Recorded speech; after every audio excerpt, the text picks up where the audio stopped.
Alright guys, here's the transition video for today. Today is January 4th of 2021. I wish you all a happy new year. I would first like to say to all those who are suffering from the pandemic, those who have lost loved ones, friends, co-workers, peers, to those who um, are affected in their jobs, their finances, I just want to say there is hope, one day at a time, and we will get through this as a world, but as a nation.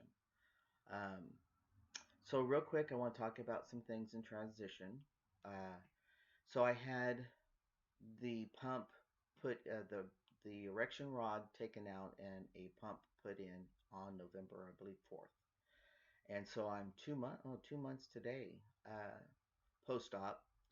I did have some infection in my scrotum, which was she pulled it out, how what's that word, extracted it, and put me on some antibiotics. I do have swelling, but it's not. She checked it. She goes, she did some labs. I'm fine. I don't have any infection. She did a culture. Uh, it wasn't anything bad. But so now that's been about a month. So I have some extra, I guess, fluid. It feels like air to me, but I guess it's fluid. So if I squeeze my scrotum, that goes into my penis, my shaft, uh, and it's a little firm. And then I squeeze my shaft, my penis, and it'll go back down into my scrotum. Now, when I saw her, I asked for an in-person visit because she needed to see this.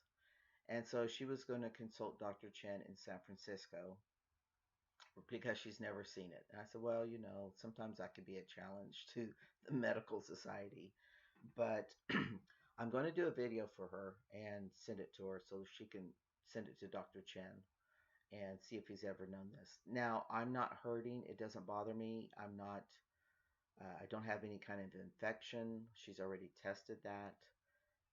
So who knows? Maybe it's just some fluid that goes in between. I mean, maybe this is just the way it's going to be.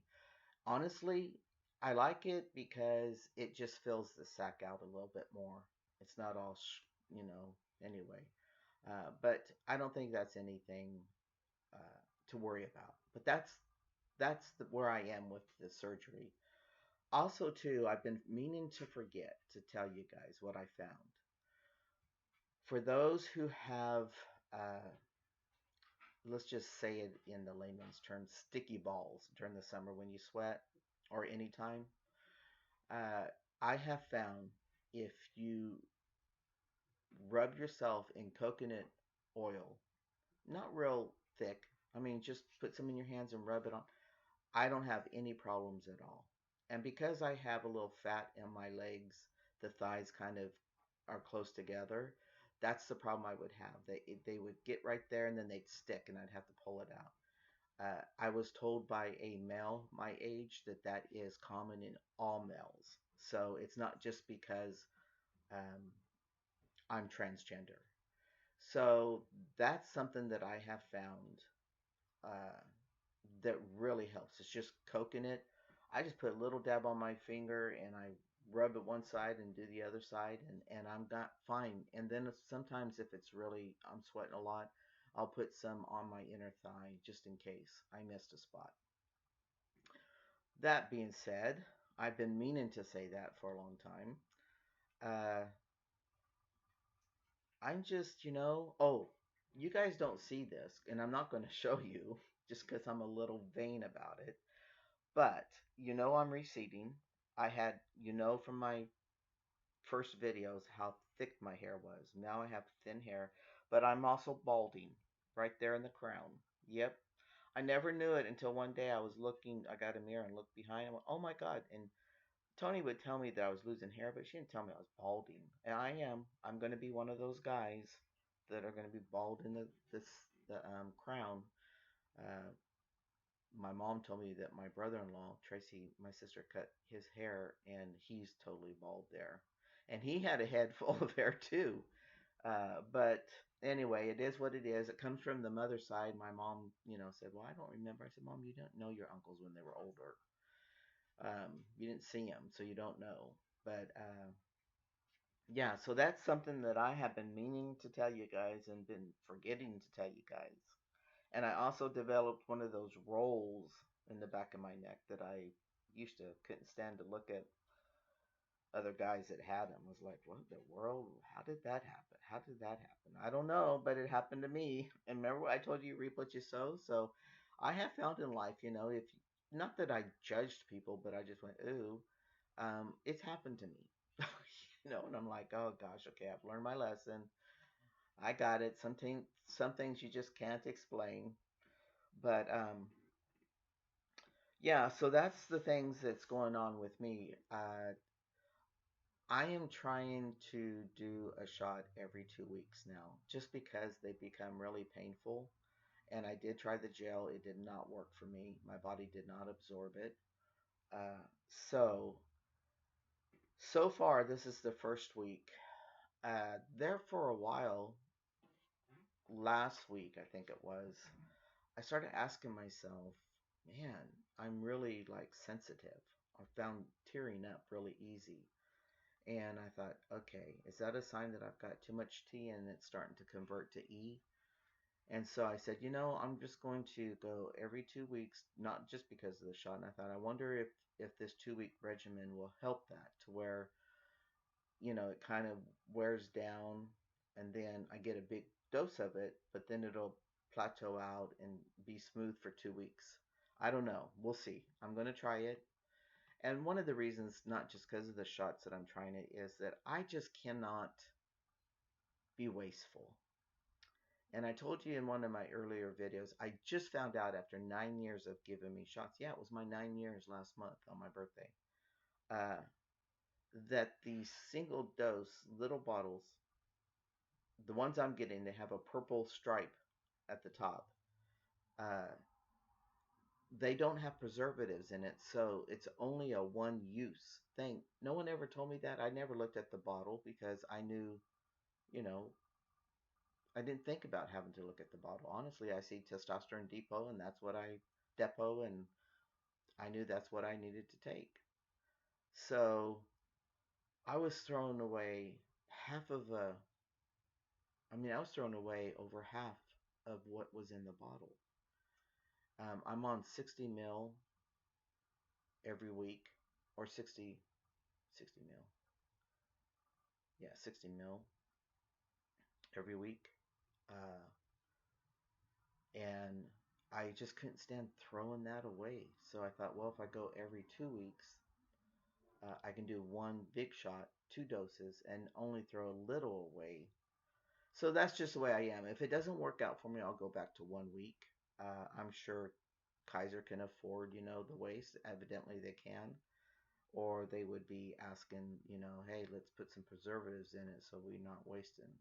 So that being said, that's what's going on with my shots. They have become quite painful, and so I'm just trying to save myself on that, save medicine, see how my moods are, see if it kind of helps with my sentimental status.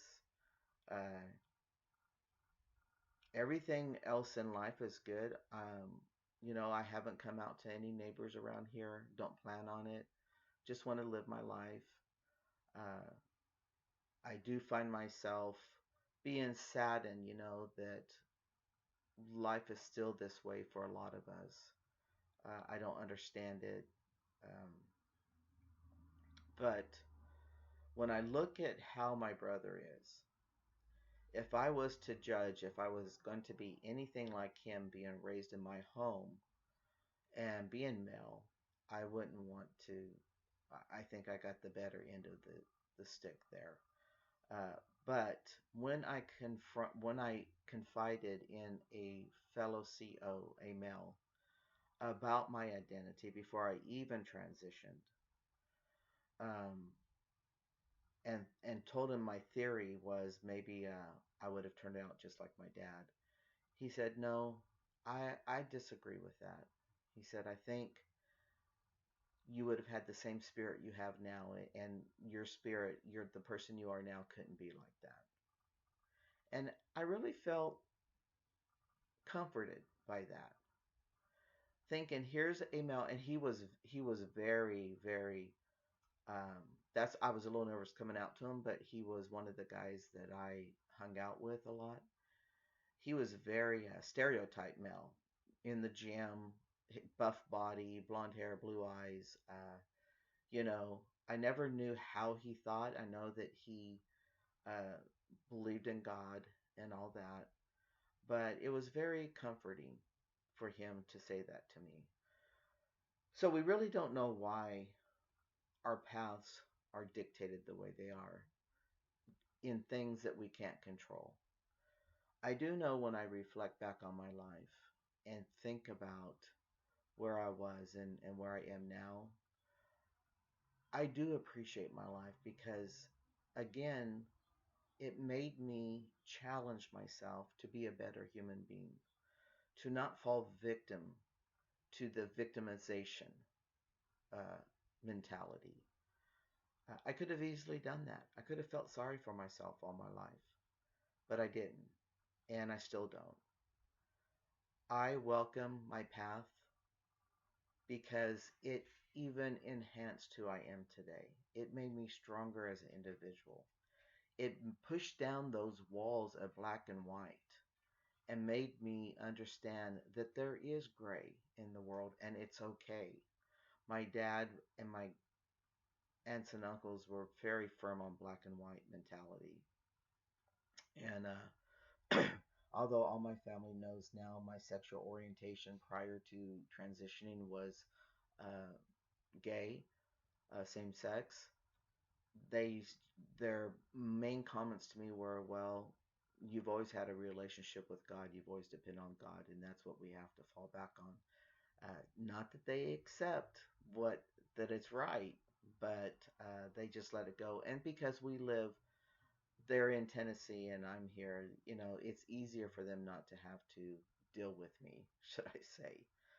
Uh, but that's transitioning. It's every day is a new day, and thoughts go through my mind, like I've talked about when I paint. That's one of my therapies, and I just kind of reminisce and go through the emotions that I've experienced, the thoughts that the, my frame of mind that's come out of that, um, and just really am thankful that Tony has accepted me and loves me still for me. I don't know if I could have done it. I'm very appreciative of that in life. I know that not a lot of people get to live the kind of life I'm living right now. But it's not perfect. I still have to work on myself, with my family. You know, there's been things that come up that has shown me that they're not on the same mental road that I am exactly, that they're accepting, but that I'm tolerated. And that's just what I've gotten out of it. And maybe if I was to have a conversation with them, it might show them, well, no, you're not, we don't just tolerate you, we love you. I don't know, but I'm not going to go there. I choose not to go there because, in case, just in case, that they truly just tolerate, I don't want to have that conversation. They've known me all their life. They know what kind of individual I am. They know I lead by example. And that's another thing, think about leading by example. When you want people to treat you a certain way, then by George, you should be treating them the way you want to be treated, not wait for them to treat you that way. That's not the way that's played. You have to be the way you want to be treated and accepted. You have to be that way with everybody else in your life. It doesn't matter sexual orientation, gender identity, the color of their skin, where they're from, what religion they practice. It does not matter. If you want to be a well-rounded human being and want to be accepted by other people, then lead by example. And those people who don't accept you, just like I'm saying, they tolerate you maybe, well, they're losing out. You know, they're losing out. But let's hope for. We're on our way. We've gotten over the hump. We're going to have a new in the United States. We're going to have a new president. He's got a lot of good staff behind him. His administration is strong to build back our American ties. Uh, you know, um, to put climate control back in the works, and just a lot of things going on. Lord help us the next couple weeks with the person who occupies the White House. Uh, he is a black film in history over our nation. He tried to become a dictator, and it did not work. The people spoke, and that base that follows him, they all will reap what they sow, how they treat people. Just stay out of their way, live by example, lead by example, should I say, and live by example. And if they don't see how humans should act, then they're never going to act that way. And that's something you don't listen. You have control who you put in your inner circle. So anyway, that's it about transition that I can think of. Uh, you guys take it one day at a time. Always make your journey as simple as possible, and I'll see you later. Bye.